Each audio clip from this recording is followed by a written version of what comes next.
Wanita jahat ini baru saja tinggalkan suami dan putrinya yang baru dilahirkan. Lalunya lagi kena kecelakaan mobil. Buat wajahnya dihancurkan semua.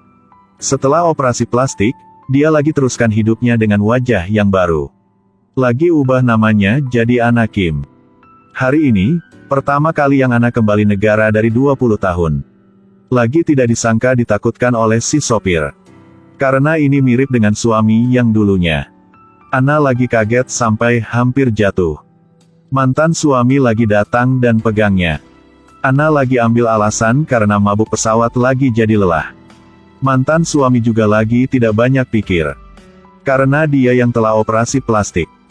Jadi mantan suami lagi tidak sadarinya. Anna pikir hanya orang mirip orang saja. Jadi lagi hati-hati tanya nama sopir itu. Aku yang Su Chol nih. Ternyata mantan suaminya. Dalam hati Anna lagi jadi kacau. Dia tidak tahu harus bagaimana hadapinya. Kali ini, Anna kembali negara dengan identitas perwakilan Taipan Yangguk. Taipan lagi telah nunggunya di depan rumah. Hubungan antar mereka lagi jadi sangat dekat. Anak-anak dengan senang keluar untuk nyambutnya. Anna perhatikan Dandan. Maunya tanya namanya. Lagi diganggu. Dandan lihat ayahnya yang sedang angkut bagasi. Jadi dengan cepat datang biar bantunya. Mereka karena mau jaga pekerjaan. Selalu bertindak seperti tidak saling kenal. Anna dengan cepat perhatikan hubungan mereka. Anna kembali ke kamarnya, lagi tidak berani percaya pada keajaiban takdir. Tidak berharap lagi bertemu mantan suami di sini. Lagi Dandan aku gimana? Anna yang ingat saat Dandan masih kecil. Dia pernah melihat Dandan dari jauh. Saat itu, Pak Su Chol telah punya satu keluarga yang bahagia. Anna sangat patah hati sehingga tidak bisa bernapas. Tapi dia yang ngerti. Dirinya tidak punya hak untuk pikir tentang Su Chol dan putrinya Dandan. Anna tidak bisa hadapi Pak Su Chol. Putuskan untuk pindah dari Taipan ke sebuah hotel untuk nginap. Lagi ditemukan oleh Dandan. Anna tidak tahu Dandan yang putri dia sedang nunggu. Dandan mau panggil Bapak Su Chol untuk nyapanya.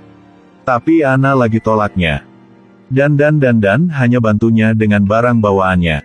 Sementara mereka berdua bersikap sopan, barang bawaannya keluar dengan sembarangan. Dandan minta maaf dan bantunya kumpulkan pakaian. Tiba-tiba matanya tertuju pada sebuah foto di buku catatan. Kok lagi mirip dengannya saat kecil. Anna lagi jadi takut. Segera mengambil kembali buku album. Wanita kaya ini sedang pilih pakaian untuk pacar mudanya. Siapa sangka ketika membuka pintu ruang ganti, lagi bisa melihat perut six-pack pria itu. Sayang, tubuhnya begitu sungguhnya ada di kehidupan nyata kan. Wanita kaya lagi belum bisa berseru lagi masuk ke dalam kamar ganti. Mereka lagi mulai pertempuran sengit. Apanya? Lagi gila kan? Tapi sang ibu juga cepat mengetahui tentang kisah cinta putrinya. Kok dia bisa biarkan putrinya lagi kencan sembarangan begitu? Jadi segera meminta detektif swasta untuk menyelidiki latar belakang bocah itu. Tidak berharap, pria itu lagi kembali di belakang rumahnya. Dia dengan buru-buru lagi lari ke sana. Baru masuk lagi buat seluruh keluarga jadi bingung. Awalnya, tempat ini hanya untuk pengemudi tinggal. Tapi sekarang mengapa ada seluruh keluarga yang tinggal? Yang kagetkannya lagi pacar putrinya yang putra si sopir. Wanita itu marah dan membalikkan meja makan. Pegang kepala si pacar muda dan pukulnya dengan keras. Kritiknya karena merayu seorang gadis yang 7 tahun lebih tua darinya. Yang senang tidak mau, lagi mau yang susah. Sungguhnya, pacar muda itu tidak tahu bahwa pacarnya adalah putri keluarga ini. Waspadalah terhadap rumor. Keluarga Taipan hanya bisa pecat pengemudinya. Lihat ayahnya menundukkan kepalanya dan memohon. Dandan hanya sembunyi di sudut dan nangis. Karena orang tidak tahu bahwa dia adalah putri sopir. Daebom dengan cepat cari pacarnya. Mau jelaskan yang ini. Dia bukan yang serakah untuk uang lagi berkencan dengannya. Tapi pacarnya pada dasarnya menolak untuk mendengarkan. Dia menamparnya, memutuskan hubungan. Dandan marah ibunya mengapa masih ingin berada di sana. Sekarang lagi hebat, ayah juga dipecat. Ibu masih ambil alasan. Pikir dirinya tidak mencuri atau merampok. Tidak melakukan kesalahan apapun. Dandan lagi kehabisan kata. Itu karena mereka menghabiskan semua aset ayah. Itu sebabnya seluruh keluarga tidak punya rumah untuk pulang. Dia tidak ingin terus bilang dengan rumah yang sulit diatur ini. Tetapi begitu dia berjalan keluar pintu, menemukan ayah telah membeli banyak makanan di luar. Dia merasa bahwa ayah ini terlalu jujur. Seluruh keluarga ibu tiri yang manfaatkannya tapi masih senyum. Dandan benar-benar rasa kasihan pada ayahnya di dalam hatinya. Tapi kata-kata yang baru saja diucapkan semua ubah menjadi kesalahan. Dandan kembali lagi pergi dan dapat pesan maaf dari ayah. Sebenarnya, ayah berniat mengundurkan diri lebih awal. Dengan begitu Dandan baru bisa bekerja dengan aman di rumah Taipan. Dandan melihat pesan teks dan menangis, salahkan dirinya sendiri. Karena untuk menyenangkan pelayan hemat, seluruh keluarga Taipan bawanya ke taman bersama. Dandan yang sangat tersentuh. Tapi anak-anak tidak terlalu bersemangat. Karena ayah yang tua mereka juga sedang di sini. Lihatlah ayunan kabel stet yang besar. Anak-anak juga mau coba. Tapi Yang Guk lagi pikir itu sangat bahaya. Ingin bermain komedi putar. Anak-anak tunjukkan wajah yang tidak kecewa. Lihat ekspresi kecewa anak-anak.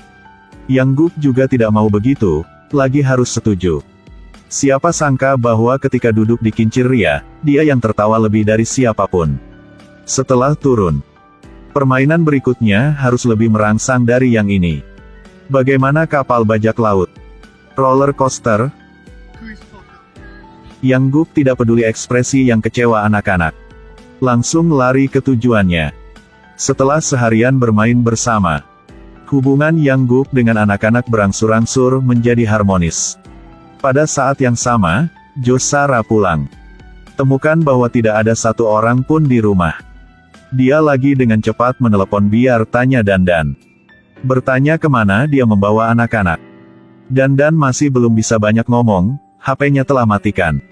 Yang dia tidak tahu. Dandan main rumah hantu dengan Yang Guk. Keadaan provokasi dua orang untuk tidak sadar berpegangan tangan. Mereka berdua lagi jadi malu dan lepaskan tangan. Suasana menjadi aneh.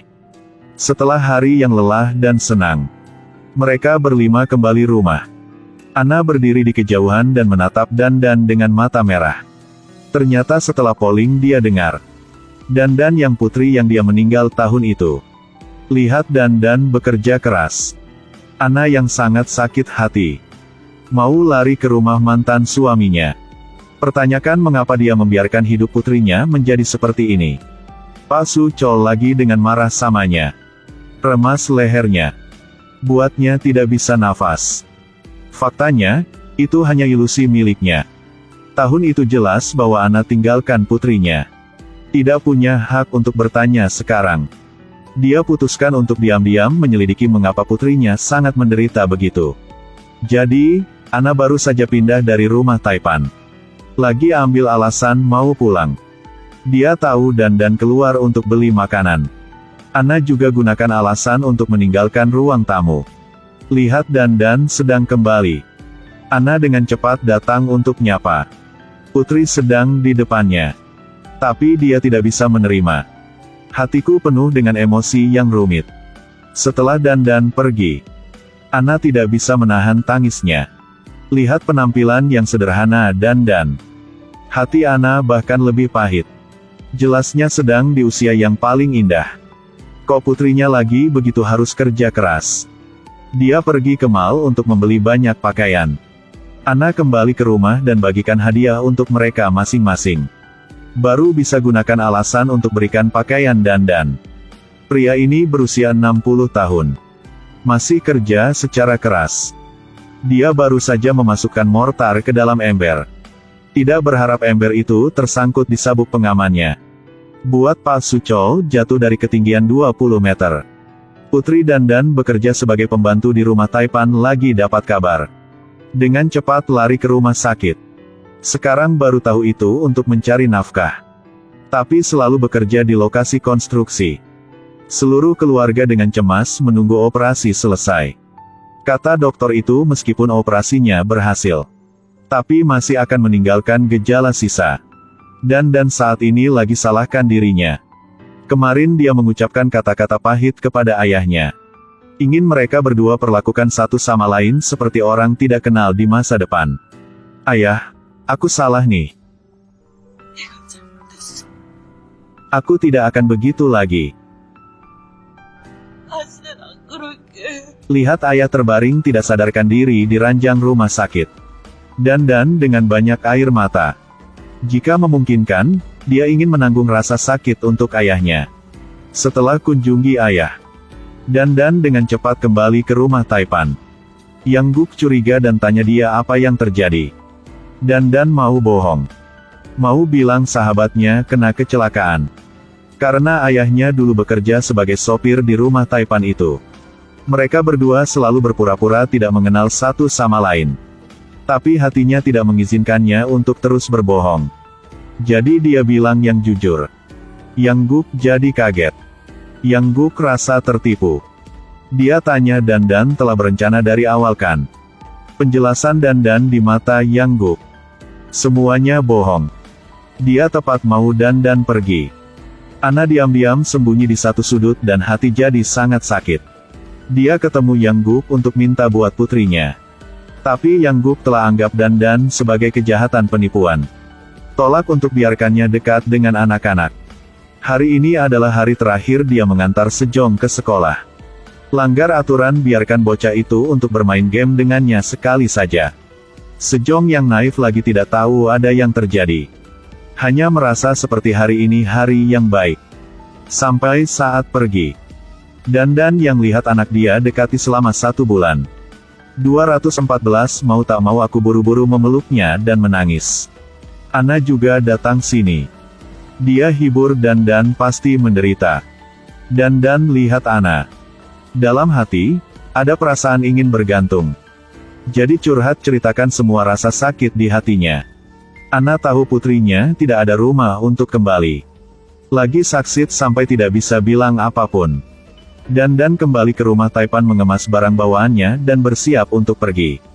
Tapi tidak ada yang ingin jauhnya. Kecuali Jo Sara. Rasa sangat nyaman seperti baru saja cabut duri di hatiku.